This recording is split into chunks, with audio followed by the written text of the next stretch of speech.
उधर अयोध्या मामले में सुप्रीम कोर्ट के फैसले के बाद राष्ट्रीय सुरक्षा सलाहकार अजीत डोभाल ने दिल्ली में अपने आवास पर हिंदू और मुस्लिम धर्मगुरुओं के साथ बैठक की। इसमें अरशद मदनी, महमूद मदनी और बाबा रामदेव समेत कई साधु संत शामिल रहे। इस बैठक में अजीत डोभाल ने दोनों धर्मों के धर्मगुरुओं के साथ मौजूदा हालातों पर चर्चा की।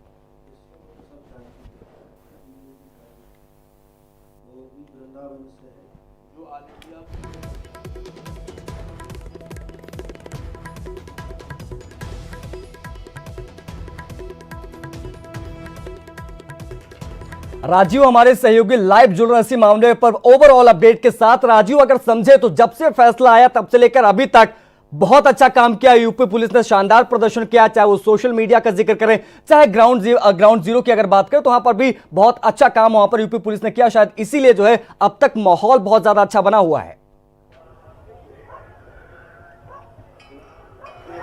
यकीनन अगर बात अयोध्या फैसले की करें तो ये देश का सबसे बड़ा विवाद था और इसी के चलते इस फैसले के आने से पहले पूरे देश में हाई अलर्ट जारी किया गया था। और खास तौर पर उत्तर प्रदेश और अयोध्या में जिस तरह की उत्तर प्रदेश पुलिस द्वारा अयोध्या में सुरक्षा व्यवस्था के इंतजाम किए गए, या यूं कहें कि जो सेंसिटिव जिले थे उसमें तैयारी की गई। खुद मुख्यमंत्री योगी आदित्यनाथ व डीजीपी ओपी सिंह ने फैसले आने के एक दिन पहले ही एक समीक्षा बैठक की थी और उसमें जो अति संवेदनशील जिले थे उनके डीएम एसएसपी के साथ बैठक कर सुरक्षा का पूरा खाका खींचा था। और वही का उसी के बाद आप देख सकते हैं कि फैसले के बाद कहीं कोई इस तरह का कोई बड़ा विरोध सामने नहीं आया। और कल जो 12 वफात का जुलूस निकाला गया उसमें लाखों लोगों ने शिरकत की और शांतिपूर्ण ढंग से संपन्न कराकर एक बड़ा काम किया है यूपी पुलिस में। और अगर खासकर अयोध्या में बात करें तो आप देख सकते हैं कि इस वक्त मैं अयोध्या के श्री राम की पैड़ी पर खड़ा हूं, जहां पर भी अयोध्या में भले ही सख्त सुरक्षा व्यवस्था की गई हो, लेकिन जो ये फैसला है इससे लोगों में खासा उत्साह है।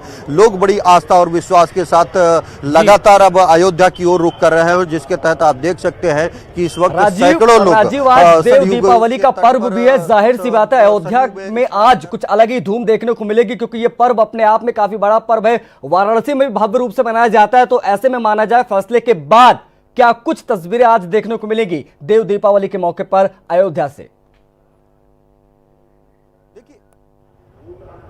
देखिए यकीनन आशीष, ये वही घाट है जहां देर शाम को आज कार्तिक पूर्णिमा के उपलक्ष्य में जो एक नियमित यहां पर सरयू आरती का आयोजन किया जाता है और कार्तिक पूर्णिमा को खास तौर पर आयोजन होता है। ये माना जाता है कि जो देव दीपावली का पर्व कार्तिक पूर्णिमा के मौके पर जिस तरह बनारस में आयोजित किया जाता है उसी के तर्ज पर यहाँ पर भी आज देर शाम भव्य आरती की जाएगी और करीब 5000 दीपों को जलाकर दीपदान भी किया जाएगा। तो कहीं न कहीं जिस तरह से, क्योंकि ये पहला मौका होगा जब राम मंदिर निर्माण का रास्ता साफ हो चुका है और लोगों को ये उम्मीद है कि जो सुप्रीम कोर्ट ने 3 माह के अंदर मंदिर निर्माण का निर्देश दिया है उसके तहत अब जल्द ही भगवान रामलला टेंट से निकलकर एक भव्य मंदिर में प्रवेश करेंगे, वहां पर उनका मंदिर बनेगा। और यही कारण है कि सिर्फ उत्तर प्रदेश ही नहीं बल्कि देश के विभिन्न प्रदेशों से लोगों के, श्रद्धालुओं के लगातार अयोध्या आने का सिलसिला शुरू हो गया और जो श्रद्धालु यहाँ पर पहुंच रहे हैं उनमें खासा आस्था, श्रद्धा और विश्वास देखने को मिल रहा है और उन्हें उम्मीद है कि अब जल्द ही भगवान राम टाट से निकलकर एक भव्य मंदिर में वो होंगे और लोग सुरक्षा व्यवस्था काफी ज्यादा वहां पर हाईटेक तरीके से की जा रही है, जगह जगह पर चेकिंग हो रही है। ऐसे में जो श्रद्धालु आ रहे हो, क्या उनको किसी तरह की परेशानी हो रही है या फिर आराम से सब चीजें नॉर्मली चल रही जैसा पहले चल रही थी?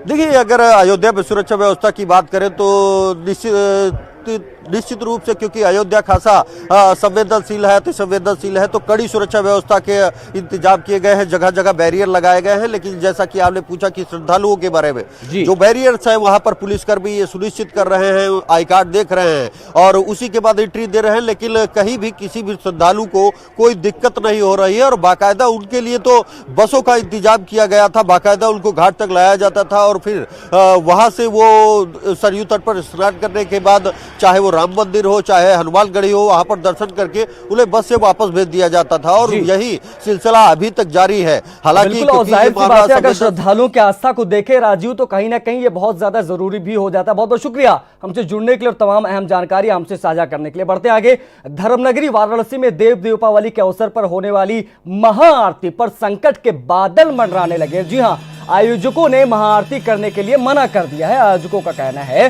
कि प्रशासन की बेरुखी के चलते ऐसा फैसला करना पड़ा है। इस बार प्रशासन ने दशाश्वमेध घाट पर गंगा में बनने वाले मंच के लिए पीपा के सहारे मंच बनाने की अनुमति नहीं दी, इसीलिए यहां सामान्य आरती ही होगी।